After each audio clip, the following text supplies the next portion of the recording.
Fighting the alignment, neutral good. Wow. How do you do that one?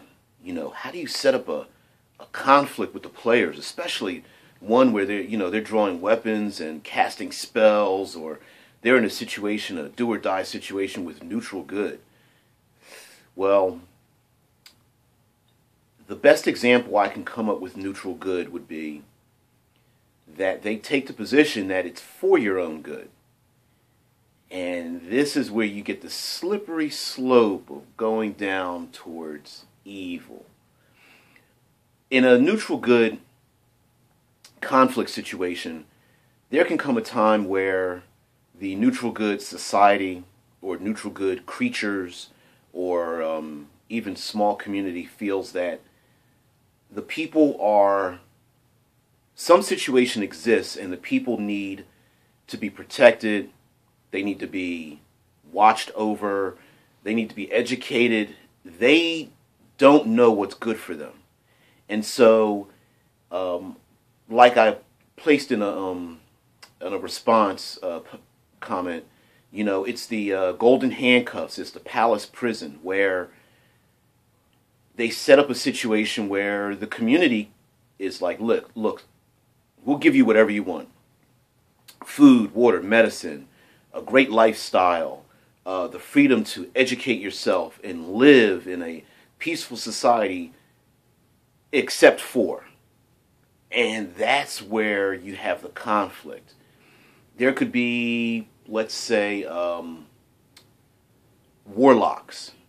This community has been devastated by the acts of these, powerful warlocks, and they've convinced others to go to their side, or an evil cult or clerics that are convincing others to worship them. And so the neutral good society goes, listen, okay, from now on, anyone caught worshiping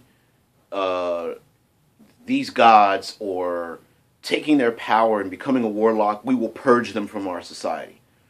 Let's take it a step further. Everyone with a birthmark of the evil order will be put to the blade. We'll purge them.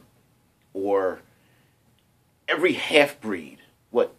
We hate orcs. Orcs have been devastating our land. Okay, every half-breed will be put to the blade and destroyed. What?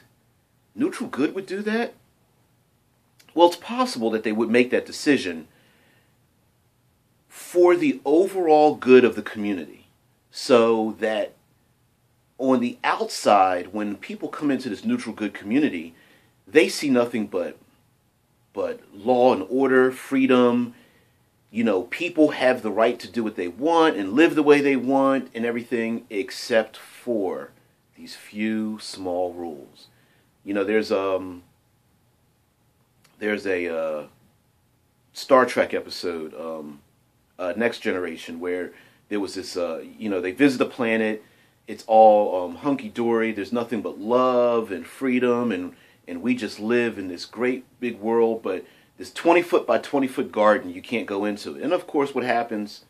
Wil Wheaton falls into it, and it's like, oh, anyone that falls into it's got to be put to death. And you're just like, what the hell? That doesn't make any sense.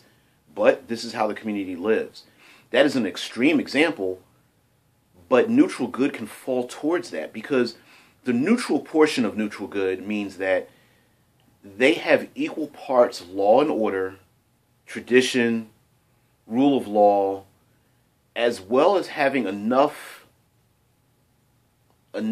responsibility to know that we need to change and relax some of the rules to allow there to be some forms of freedom. So they may take the position that we're going to pick 3 things that we are adamantly against, but everything else you're fine. You can just do whatever you want. We'll allow you to camper in the streets and run around and such. Except we don't allow the study of magic. We don't allow half-breeds, and every citizen must donate 2 years of their time for civic duty. After that, whatever. You do whatever you want. Now, also, as regards to the you don't know what's good for you, neutral good can take the position and they can be quite convincing that it is true that you don't know what's good for you. They may have had an experience with dealing with a great evil. They may have been exposed to some great evil, and they don't want others' innocence, like the innocence that they've lost, and they don't want those innocents being exposed to this great evil. So you may have, say, a neutral good group of adventurers, and they've been to the outer worlds and the outer planes, and they know how evil and how great, a horde of pit fiends and their lackeys could be. So then they proceed to hide a community like maybe the Amazons or something, and hide that community from the rest of the world. And so, yes, that community may live in its own freedom, but they are never able to come in contact with the rest of the world, a la Princess Diana, Wonder Woman. Yes, you're going to be able to live comfortably, but we have one rule: don't visit man's land. Other than that, do whatever you want. So, yes, coming into contact with neutral good. Now, it could be that, like I was saying just previously, that they can be very convincing, and it may seem that you've convinced neutral good, like, hey, listen, you really should change your rules and you really should change your laws. But they will probably had enough experience to say, okay, you're telling me to change our rules and laws, but now what?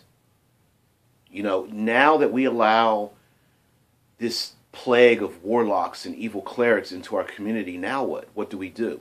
If we allow these half-breeds to, these dragonborn and these half-orcs and these half-doppelgangers to roam, half-lycanthropes to roam around our community, who is going to be there to instill order? This is how our community has worked this long, and it's worked for us, And of course, you could make the argument, well, you're killing babies. And then they'll make the argument back to you like, well, you kill orc babies, so what's the difference? And here comes the rationalization. In my opinion, killing kids of any kind is just wrong. There is no gray area. There's no rationalization for it. A character that wants to go out and, hey, I'm just going to kill the pregnant women and the kids because they're orcs and they could become evil is no excuse. It's evil. It's wrong. You don't know what the future is going to bring.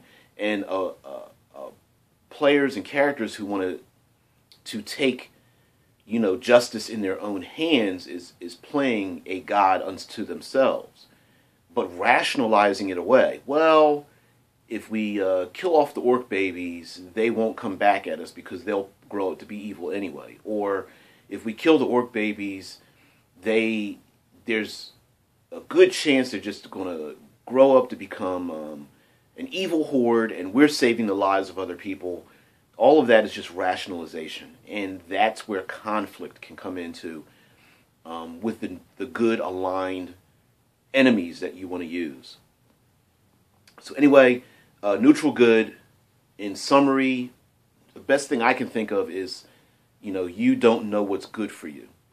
And especially with the outer planes good creatures, I know they're not called angels. I'm not sure what they're called, but they may not even explain themselves. They may just, start going to a community and start killing off all the clerics.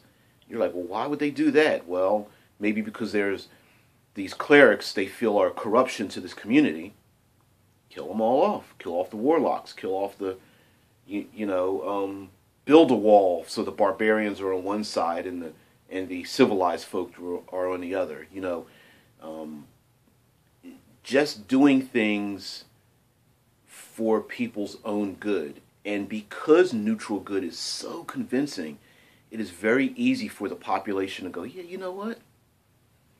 Give up a couple of things here and there to have a great life. Sure, why not? It doesn't. It's a shame we have to give up our firstborn, but it does make sense. We do live in a utopia society, so yeah, okay, I can see that. And the first time someone speaks up against it, everyone else is going to go like, oh my God, what? I can't believe you don't agree with our society. casting them into that, that weird neutral, into that weird chaotic good thing, and they're going, I'm not chaotic good. I just don't like your rules of law. That doesn't mean I don't like any rule of law. I just think yours is heading towards corruption. So, that's the best thing I can think of for neutral good. Just very convincing, knowing what's best for you, and the ability to sacrifice themselves and even their own soul to establish a utopian society. So anyways, DBJ, almost at the end of the Fight the Alignment series, and I'm out.